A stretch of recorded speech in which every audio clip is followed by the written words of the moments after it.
Welcome to BCHL Central on VBN Sports. On this week's show, we'll take a look at the news and happenings around the BCHL. I'll be joined by longtime voice of the Port Alberni Bulldogs, Evan the Hammer Hammond, and this week's BCHL Spotlight shines on Coquitlam Express forward Adam Rockwood.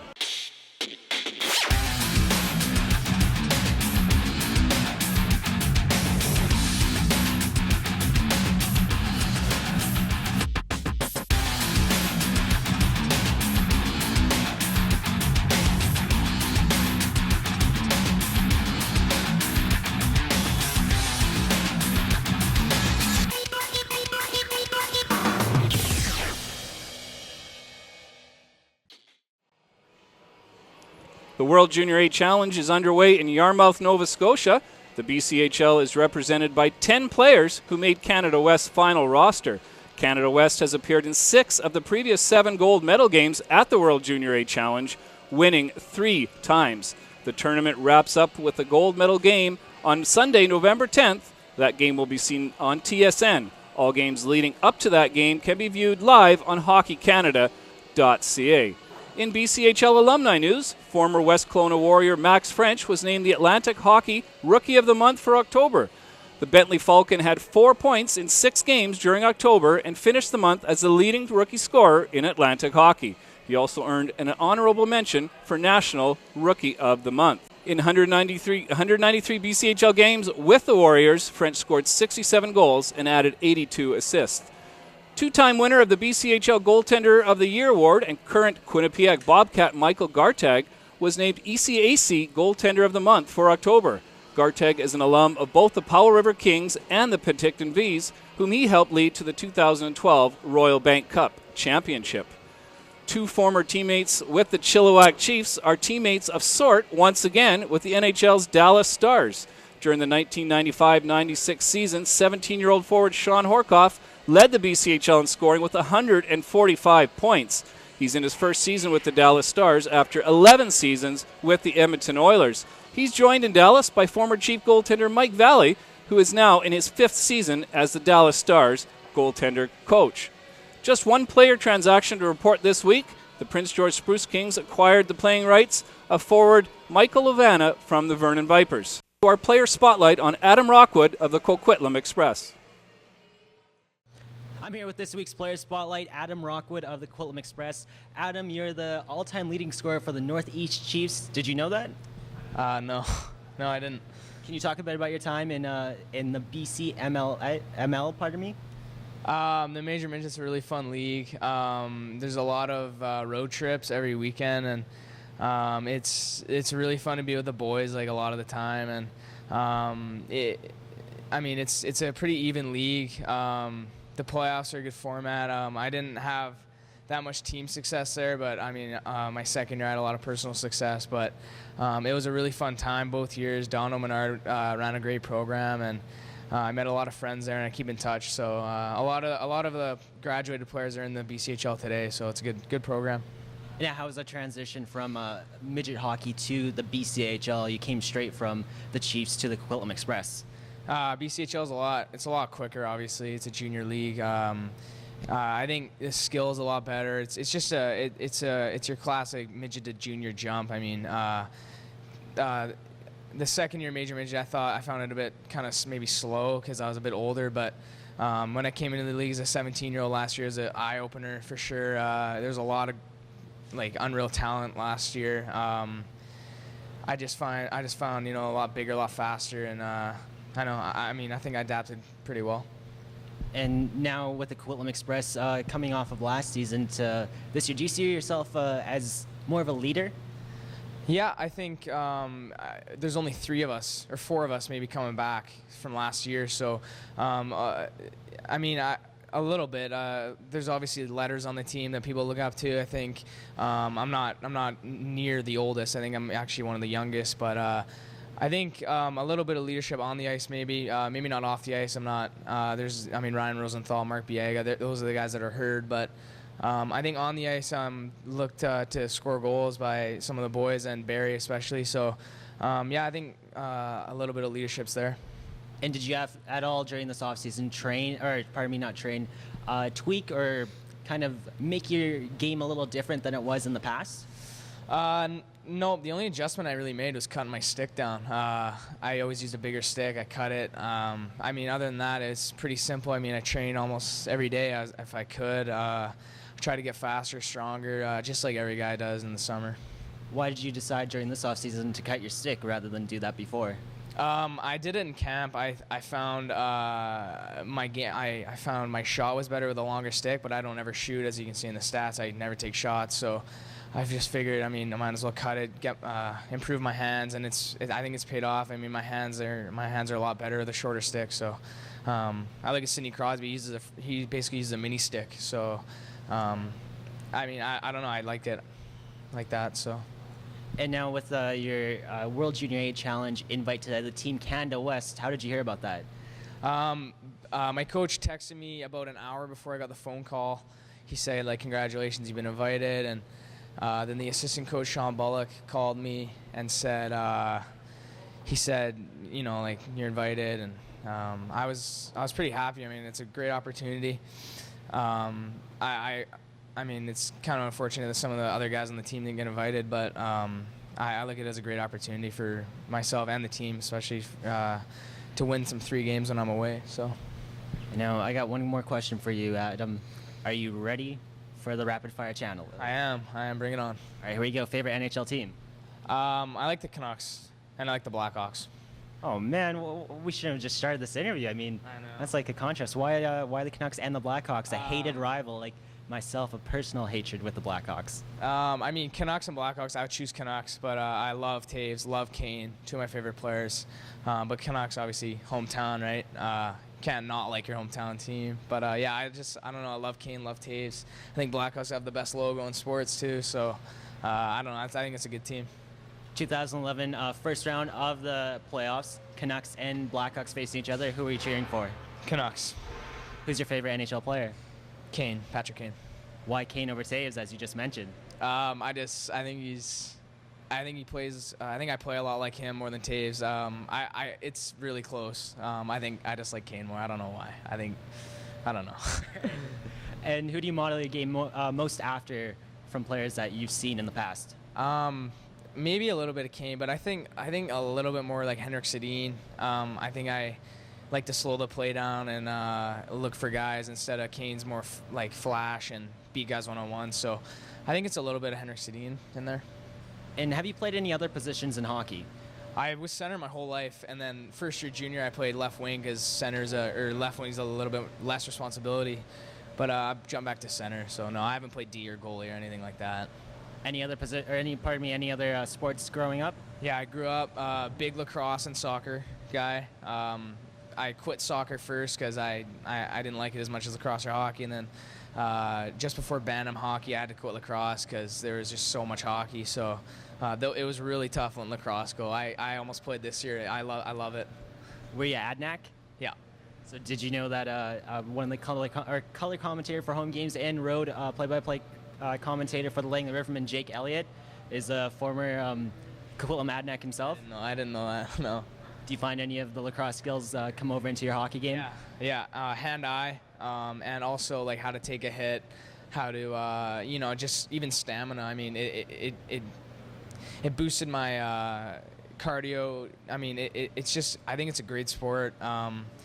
It's a lot different from hockey, but in the same way, it's really similar. So my dad put me in it. He thought it was really good for me, and I love it. I love it. Now let's go to the locker room. Who's the funniest guy in the room? Ryan Rosenthal's pretty funny. I think Matt Barry's funny too. Who's the dirtiest guy in the locker room? I don't mean dirties and they don't wash their hair. There are gears everywhere. You don't want to sit beside them because you know you're going to get a wet towel on your foot. Anthony Gardner's pretty dirty. Yeah. Anthony Gardner.